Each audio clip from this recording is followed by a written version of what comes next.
Hi guys, ముందు మనం ఈరోజు చిల్లిగారెలు నాటుకోడి ఎలా తయారు చేసుకోవాలో చూద్దాం. ముందుగా 2-3 గంటల ముందే నానబెట్టుకున్న మినపప్పుని కొంచెం గట్టిగా ఆడుకొని అందులో జీలకర్ర, ఉప్పు, ఉల్లిపాయ ముక్కలు, పచ్చిమిరకాయ ముక్కలు వేసుకొని దాన్ని బాగా మెత్తగా మెదుపుకొని మొత్తం బాగా కలుపుకోవాలి.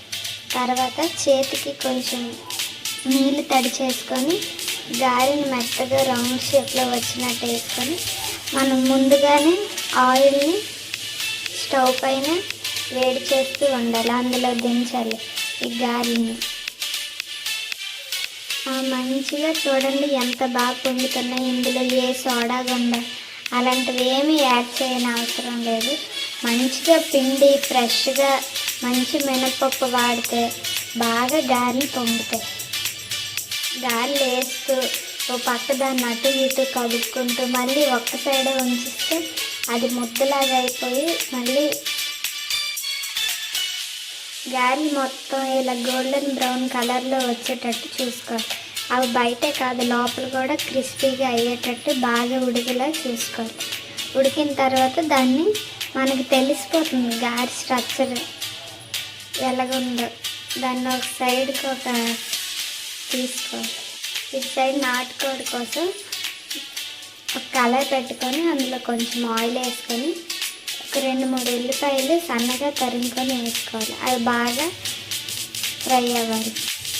అవి కొంచెం బాగా ఫ్రై అయ్యాక మనం ముందుగుండా కడిగించుకున్న నాటుకోడిని అందులో వేసుకోవాలి. నేను ఇక్కడ పుంజి మాంసం తీసుకుంటున్నాను. కూరను మొత్తం ఆ ఉల్లిపాయల్లో వేసేయాలి. తర్వాత దాన్ని గట్టి పెట్టుకొని అటు ఇటు 2 వైపులా బాగా కలుపుతూ ఉండాలి. మొత్తం అడుగు ఉల్లిపాయలు పైకి వచ్చేటట్టు కలుపుతూ ఉండాలి. అటు ఇటు కోడికూరని బాగా కలుపుతూ ఉండాలి. దానిపైన ఏదైనా మూత పెట్టేస్తే అది బాగా మగ్గుతుంది. తర్వాత ఒక 2-3 టమాటాలు సన్నంగా తరుగుకొని పైన కూర మీద పైన వేసుకోవాలి. తర్వాత మూత తీసుకొని ఒక 5 నిమిషాల తర్వాత మళ్ళీ దాన్ని కదుపుతూ ఉండాలి. లేకపోతే కళాయి అడుగంటేస్తుంది. ముక్క బాగా ఉడకాలంటే కలుపుతూ ఉండాలి. అందులో ఉన్న ఇది నాటుకోడు కాబట్టి దీంట్లో ఎక్కువ వాటర్ ఉండదండి. అందుకే మీరు ముందే అలా కలుపుతూ ఉండాలి. లేకపోతే కింద మాడిపోతుంది. కూర అలా కలుపుతూ ఉండాలి. 5 నిమిషాలకి మూత తీస్తూ కూర కలుపుతూ ఉండాలి. నేను ఇక్కడ అల్లం, వెల్లుల్లి, పచ్చిమిరపకాయలు, ధనియాలు, జీలకర్ర పేస్ట్ చేసుకున్నానండి. ఆ పేస్ట్ని మీకు ఎంత తగినంత పేస్ట్ని నేను ఇక్కడ కేజీకి ఎక్కువ కూర ఉంది కాబట్టి నేను కొంచెం ఎక్కువ పేస్ట్ రుబ్బుకున్నాను. అది మొత్తం అందులో వేసేయాలి. మళ్ళీ చెప్తున్నాను వినండి. అల్లం, వెల్లుల్లి, జీలకర్ర, ధనియాలు, పచ్చిమిరపకాయలు కలిపి పేస్ట్ చేసుకున్నాను. అది కూరలో మొత్తం వేసేయాలి. వేసాక దాన్ని మళ్ళీ బాగా కలపాలి. కూర అంతా మంచిగా కలపాలి. అటు ఇటు 4 పక్కల కూర కలపాలి. దీనికి తగినంత పసుపు వేసుకోవాలి. కూరకు తగినంత పసుపు, చిటికెడు పసుపు అయితే సరిపోతుంది. తర్వాత కూరకు సరిపడంత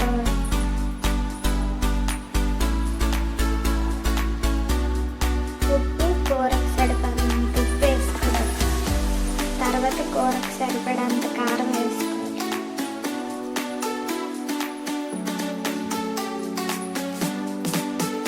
కారం వేసుకున్న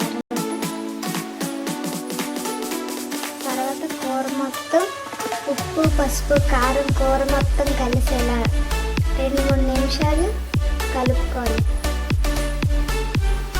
ఎంత బాగా మొత్తం కూర మొత్తం కారం పట్టేటట్టు కూర మొత్తం కలుపుకోవాలి. నాటుకోడు కదండి, కొంచెం గట్టిగా ఉంటుంది కాబట్టి అంత బేగా కారం కలదు. అందుకే 4 పక్కల కారం కలుపుకోవాలి నీట్గా. అలా ఒక 5 నిమిషాలు కలిపి మూత పెట్టాలి. అది మాడిపోకుండా చూసుకోండి. 5 నిమిషాలు అటు ఇటు మొత్తం కలిపాక అది మాడిపోకుండా చూసుకోండి. ఇదిగోండి కూర అంతా చాలా బాగా కలిసింది. తర్వాత దానికి తగినంత వాటర్ వేసుకోవాలి.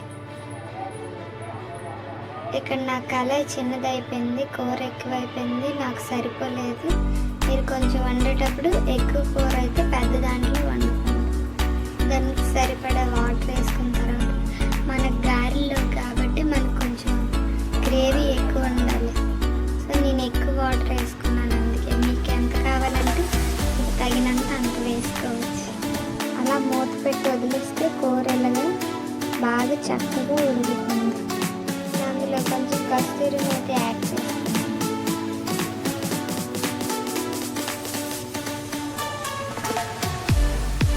దీన్ని అలా ఉడికించాక మీకు ఎంతైతే గ్రేవీ సరిపోద్దో అంత అయ్యాక మీరు స్టవ్ ఆఫ్ చేసుకుంటే సరిపోద్ది. ఇదిగోండి ముందుగా చేసిన చిల్లి గారెలు నాటుకోడి కూర.